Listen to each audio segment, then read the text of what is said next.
Hi there, my name's Chris Roland. In this clip I'd like to talk to you about pre-class anxiety. I've been teaching teenagers English as a foreign language for many years now, and if on any given day I know I'm going to be teaching, I feel different from if I'm not going to be teaching, and I imagine it's the same for you. It could range from a simple recurring sub-vocalized reminder, I've got to teach later, I've got to teach, which I think is good because it means we don't go off and do something else and forget about our lessons. Or at the other end of the scale, it could range up to a jittery uneasiness, low level jittery uneasiness up to full-blown panic.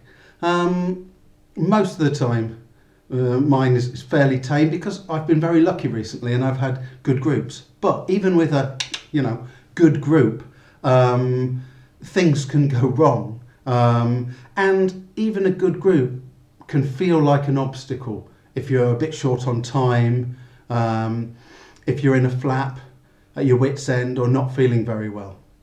And if it's a class with issues, then that takes up even more mental energy until you get the class over with, get it done and dusted. And here again we're falling into the trap I talked about in the last clip of trying to get to the end of the lesson as quickly as possible.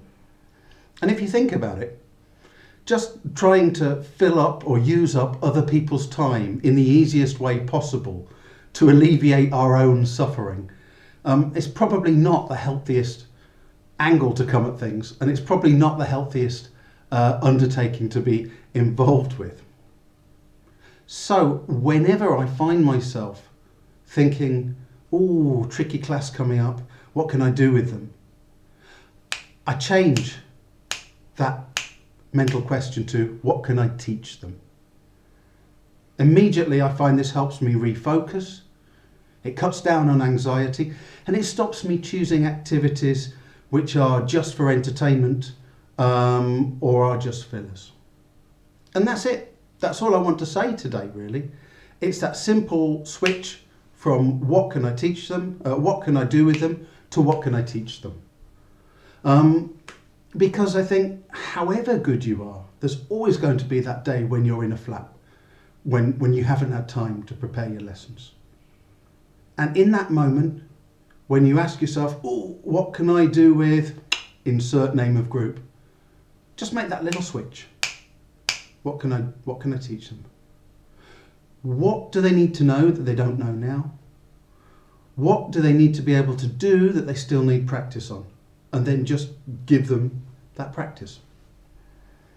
I mean, right here in this clip now, I'm not trying to give you something intellectual. I'm not trying to give you something that you can drop into an MA or diploma, essay or assignment and get some extra marks for.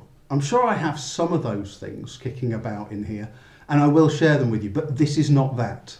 This is a very simple Jedi mind trick that we can play on ourselves, and I've used it hundreds and hundreds and hundreds of times. What can I do with them? What can I teach them? It will cut down on your stress, it will save you energy, and it will stop you randomly grabbing activities. Because remember, random activities and random methodology brings random results. And I think your students will appreciate you more, even though they might not know it or know why. Your students will appreciate you more when you're giving off this sense of purpose rather than floundering about without a goal. So my challenge for you this time is to hang on to that thought for as long as it is until you need it. Thank you for being with me. In the next clip, we're going to explore pre-class anxiety a little bit more, and also we will finally talk about how to share out your teacher attention.